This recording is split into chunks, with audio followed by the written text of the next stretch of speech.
ಇವತ್ತು second day ಎದ್ದಿ ಒಂದು ಲಂಚ್ನ prepare ಮಾಡ್ತಾಯಿದ್ದೀನಿ. ಅವನಿಗೆ ಇವತ್ತು ಪ್ಯಾನ್ ಕೇಕ್ಸ್ ಮಾಡೋಣ ಅಂತ ಅಂದ್ಕೊಂಡಿದ್ದೀನಿ. ಸ್ನ್ಯಾಕ್ಸ್ ಬಾಕ್ಸಿಗೆ ಹಾಕೋಕ್ಕೆ ಆಲ್ರೆಡಿ ಬನಾನಾ ಸ್ಮ್ಯಾಶ್ ಮಾಡಿದ್ದೀನಿ. ಇದಕ್ಕೆ ಇನ್ನೂ ಏನೇನು ಇಂಗ್ರೀಡಿಯೆಂಟ್ ಹಾಕ್ತೀನಿ ಅಂತ ತೋರಿಸ್ತೀನಿ ಗೈಸ್. ಬನಾನಾ ಸ್ಮ್ಯಾಶ್ ಮಾಡಿದ್ಮೇಲೆ ಗೋಧಿ ಹಿಟ್ಟು ಫುಲ್ ಹೆಲ್ದಿ ಅಲ್ವಾ, ಮಕ್ಕಳು ಕೊಡೋದ್ರಿಂದ ಮೈದಾ ಏನು ಬೇಡ, ಹಂಗಾಗಿ ಗೋಧಿ ಹಿಟ್ಟು ಹಾಕ್ತಾಯಿದ್ದೀನಿ. ಇನ್ನೇನು ಅವನೊಬ್ಬನೇ ತಿನ್ನೋರು, ನಮ್ಮ ಮನೇಲಿ ಯಾರು ತಿನ್ನಲ್ಲ. ಹಂಗಾಗಿ ಅವನಿಗೆ ಈ ಥರದಲ್ಲಿ ಒಂದು ಕಪ್ ಆದರೆ ಅವನಿಗೆ ಬೆಳಗ್ಗೆ ತಿಂಡಿಗೂ ಆಗುತ್ತೆ, ಜೊತೆಗೆ ಮಧ್ಯಾಹ್ನ ಸ್ನ್ಯಾಕ್ಸ್ ಬಾಕ್ಸಿಗೂ ಹಾಕ್ಬೋದು. ಮತ್ತು ಬೆಲ್ಲ ಹಾಕಬೇಕು, ಸ್ವಲ್ಪ ಸಾಲ್ಟು, ಜಾಸ್ತಿ ಬೇಡ, ಮಕ್ಕಳದಲ್ವಾ, ಆದಷ್ಟು ಸಾಲ್ಟ್ನ ಕಡಿಮೆ ಮಾಡಬೇಕು. ಈಗ ಅದಕ್ಕೆ ಚಕ್ಕೆ ಬೇಕಾಗುತ್ತೆ, ಚಕ್ಕೆ ಪೌಡ್ರ್ ಇಲ್ಲಾಂದರೆ ಆವಾಗಲೇ ಕೂಡ ಕುಟ್ಬಿಟ್ಟು ಹಾಕ್ಬೋದು.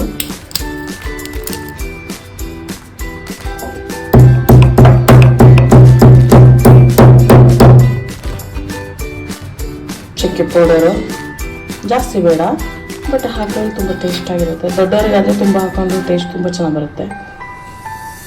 ಇದಕ್ಕೆ ಒಂದು ಮೊಟ್ಟೆ ಹಾಕೋದ್ರಂತೂ ತುಂಬಾ ಒಳ್ಳೆಯದು, ಬಟ್ ಮೊಟ್ಟೆ ಇಲ್ಲಾಂದ್ರೂ ಪರವಾಗಿಲ್ಲ, ನಡೆಯುತ್ತೆ. ಇದಕ್ಕೆ ಒಂದು ಸ್ವಲ್ಪ ಕಂಬೈನ್ ಮಾಡ್ಕೊಳ್ಳೋಕ್ಕೆ ಹಾಲು ಹಾಕ್ಕೊಳ್ಳಿ.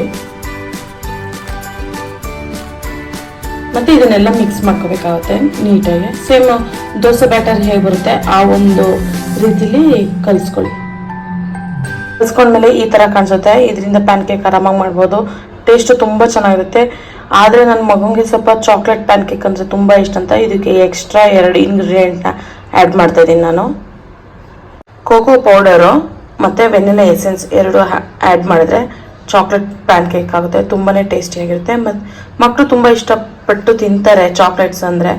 ಸೊ ಹಾಗಾಗಿ ಅದ್ರ ಫ್ಲೇವರ್ ಮಾಡಿಬಿಟ್ರೆ ಇನ್ನೂ ತುಂಬ ಒಳ್ಳೆಯದು. ವೆನಿಲಾ ಎಸೆನ್ಸ್ ಹಾಕಿದಾಯಿತು, ಜೊತೆಗೆ ಕೋಕೋ ಪೌಡರ್ ನಾನು ಇಷ್ಟ ಆಗ್ತಿದ್ದೀನಿ. ಜಾಸ್ತಿ ಆಗ್ತಿಲ್ಲ, ಯಾಕಂದರೆ ಇದರಲ್ಲಿ ಶುಗರ್ ಆ್ಯಡ್ ಇರಲ್ಲ, ಅನ್ಸ್ವೀಟೆಂಡ್ ಅಲ್ವಾ, ಹಾಗಾಗಿ ತುಂಬ ಹಾಕ್ಬಿಟ್ರೆ ಕಹಿಯಾಗಿ ಬರುತ್ತೆ. ಎಲ್ಲ ಮಿಕ್ಸ್ ಮಾಡ್ಕೊಳ್ಳಿ. ಮಿಕ್ಸ್ ಮಾಡ್ಕೊಂಡ್ಮೇಲೆ ಇನ್ನೊಂಚೂರು ಹಾಲು ಬೇಕಾದ್ರೆ ಹಾಲು ಆ್ಯಡ್ ಮಾಡ್ಬೋದು, ಇಲ್ಲ ಅಂದರೆ ಬೇಕಾದ್ರೆ ನೀವು ಇದಕ್ಕೆ ಇನ್ನೊಂದು ಸ್ವಲ್ಪ ನೀರು ಬೇಕಾದ್ರೆ ಆ್ಯಡ್ ಮಾಡ್ಬೋದು, ಬಟ್ ಹಾಲು ಹಾಕಿ, ಮಕ್ಕಳಿಂದಲ್ವಾ. ನೀಟಾಗಿ ಮಿಕ್ಸ್ ಮಾಡ್ಕೊಳ್ಳಿ. ಒಂಚೂರು ಹಾಲು ಬೇಕಾಗುತ್ತೆ. ನಾನು ಮಿಲ್ಕ್ನ ಆ್ಯಡ್ ಮಾಡಿದ್ದೀನಿ. ಮಿಲ್ಕ್ ಆ್ಯಡ್ ಮಾಡಿದ್ಮೇಲೆ ತುಂಬ ಇದನ್ನು ನೀಟಾಗಿ ಮಿಕ್ಸ್ ಮಾಡ್ಕೊಳ್ಳಿ. ಲಮ್ಸ್ ಇರಬೇಡ.